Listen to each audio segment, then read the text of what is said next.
Yesterday courier private limited. Domestic international cargo உங்கள் இல்லம் தேடி வந்து கொரியர் புக்கிங் டெலிவரி செய்து தரப்படும். டாக்டர் ஸ்ரீவர்மா ஆயுள் தரும் ஆயுர்வேதா அறுவை சிகிச்சை இல்லா குணம் ஆயுள் கால நிவாரணம். திமுக மாவட்ட செயலாளர்கள் கூட்டம் நாளை மறுநாள் காணொலி வாயிலாக நடைபெறுவதாக அறிவிக்கப்பட்டுள்ளது. திமுக பொதுச் செயலாளர் துரைமுருகன் இது தொடர்பாக வெளியிட்டுள்ள அறிக்கையில், திமுக தலைவரும் முதலமைச்சருமான மு.க. ஸ்டாலின் தலைமையில் திமுக மாவட்ட கழக செயலாளர்கள், நாடாளுமன்ற சட்டமன்ற உறுப்பினர்கள், தொகுதி பார்வையாளர்கள் உள்ளிட்டோரின் கூட்டம் காணொலி காட்சி வாயிலாக வரும் 7ஆம் தேதி காலை நடைபெறும். இந்த கூட்டத்தில் மாவட்ட செயலாளர்கள், நாடாளுமன்ற சட்டமன்ற உறுப்பினர்கள், தொகுதி பார்வையாளர்கள் உள்ளிட்டோர் தவறாமல் கலந்து கொள்ள வேண்டும் என்றும், இந்த கூட்டத்தில் கட்சி உறுப்பினர் சேர்க்கை தொடர்பாக ஆலோசிக்கப்படும் என்றும் தெரிவிக்கப்பட்டுள்ளது. ராமதாஸ் தனது நீண்ட கால நண்பர் என்பதால் அவரை சந்தித்து பேசியதாக ஆடிட்டர் குருமூர்த்தி தெரிவித்துள்ளார். மேலும் அன்புமணிக்கும் ராமதாசுக்கும் சமாதானம் பேச வரவில்லை என்றும் அவர் மறுத்துள்ளார். ராமதாசுக்கும் அன்புமணிக்கும் இடையே மோதல் உச்சக்கட்டத்தை எட்டியுள்ள நிலையில் இருவரும் இன்று தைலாபுரத்தில் சந்தித்து பேசினர். ஆனால் அவர்களுக்குள் சமாதானம் ஏற்படவில்லை என்றே கூறப்படுகிறது. இந்த நிலையில் அன்புமணி சென்ற பின் ஆடிட்டர் குருமூர்த்தியும் சைதை துரைசாமியும் ராமதாஸை சந்தித்து பேசினர். பின்னர் செய்தியாளர்களிடம் பேசிய குருமூர்த்தி, அன்புமணி வந்ததே தனக்கு தெரியாது என்று கூறினார். தமிழகத்தில் கடுமையான வெப்பம் நிலவி வரும் சூழலில் நாளை அதிகபட்ச வெப்பநிலையில் 3 டிகிரி வரை அதிகரிக்கும் என சென்னை வானிலை ஆய்வு மையம் தெரிவித்துள்ளது. தமிழகத்தில் கத்திரி வெயில் முடிந்த நிலையிலும் வெப்பம் அதிகரித்தே காணப்பட்டது. தென்மேற்கு பருவமழை தாக்கத்தால் ஆங்காங்கே மழை பெய்த போதிலும் வட தமிழகங்களில் வெப்பம் குறைந்தபாடில்லை.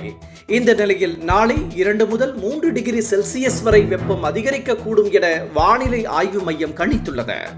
அதிக வெப்பநிலையும் ஈரப்பதமும் இருக்கும் என்பதால் சிரமங்கள் ஏற்பட வாய்ப்புள்ளதாகவும், நண்பகல் 12 மணி முதல் மாலை 4 மணி வரை மக்கள் வெளியே செல்வதை தவிர்ப்பது நல்லது என்றும் அறிவுறுத்தப்பட்டுள்ளது. திமுக அரசை கண்டித்து போராட்டத்தில் ஈடுபட்ட அதிமுகவினர் கைது செய்யப்பட்டதற்கு இபிஎஸ் கடும் கண்டனம் தெரிவித்துள்ளார். விலைவாசியை கட்டுப்படுத்த தவறிய திமுக அரசை கண்டித்து தென்சென்னை அதிமுக சார்பில் போராட்டத்தில் ஈடுபட்டவர்கள் காவல்துறையினரால் கைது செய்யப்பட்டதாகவும், அனுமதி கேட்டு அமைக்கப்பட்ட மேடையை அகற்ற போலீசார் அத்துமீறலில் ஈடுபட்டதாகவும் தெரிவித்துள்ள இபிஎஸ், அதிமுக நடத்திய மக்களுக்கான போராட்டத்தை முழுவதுமாக ஒடுக்கக்கூடிய ஒரு அரசை பாசிச மாடல் அரசு என்று சொல்லாமல் வேறு என்ன சொல்வது என்றும் அவர் கேள்வி எழுப்பியுள்ளார். மகளிர் உரிமை தொகை திட்டத்திற்கான விரிவாக்க முகாம் நேற்று நடைபெறுவதாக அறிவிக்கப்பட்டிருந்த நிலையில் அதுபோன்ற முகாம்கள் எதுவும் நடைபெறவில்லை என புகார் எழுந்துள்ளது.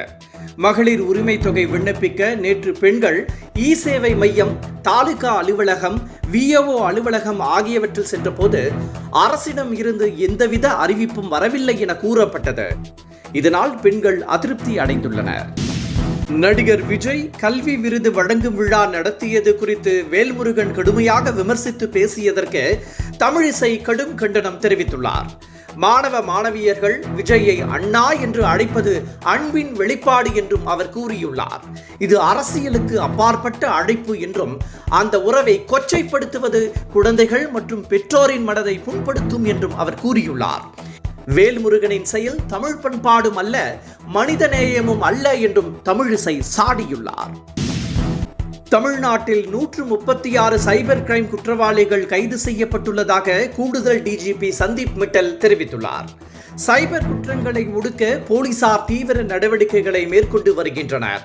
இந்த நிலையில் 136 சைபர் கிரைம் குற்றவாளிகள் கைது செய்யப்பட்டுள்ளதாக தமிழ்நாடு இணையவழி குற்றப்பிரிவின் கூடுதல் டிஜிபி சந்தீப் மிட்டல் தெரிவித்துள்ளார்.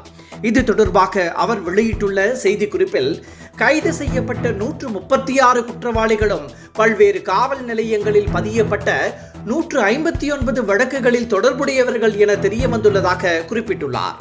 இந்த நடவடிக்கையில் 30க்கும் மேற்பட்ட போலியான நிறுவனங்கள் மற்றும் போலியான வங்கி கணக்குகளை உருவாக்கி அதனை பயன்படுத்தும் ஒரு கும்பலின் பின்னால் செயல்படும் 6 பேர் அடையாளம் காணப்பட்டுள்ளதாகவும் தெரிவித்துள்ளார். மேலும் 125 செல்போன்கள், 304 வங்கி கணக்குகள், 88 காசோலைகள், 107 கிரெடிட் டெபிட் கார்டுகள், 35 மடிக்கணினிகள் உள்ளிட்டவை பறிமுதல் செய்யப்பட்டுள்ளதாகவும் இது சைபர் தடுப்பு நடவடிக்கையில் முக்கியமான நிகழ்வு என்றும் சந்தீப் மிட்டல் தெரிவித்துள்ளார். ST courier private limited domestic international cargo உங்கள் இல்லம் தேடி வந்து கொரியர் புக்கிங் டெலிவரி செய்து தரப்படும்.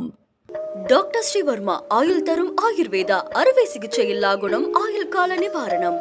என்றும் உங்களுடன் மை இந்தியா. முக்கிய செய்திகளை உடனுக்குடன் தெரிந்து கொள்ள சப்ஸ்கிரைப் பண்ணுங்க, பெல் பட்டனை பிரஸ் பண்ணுங்க.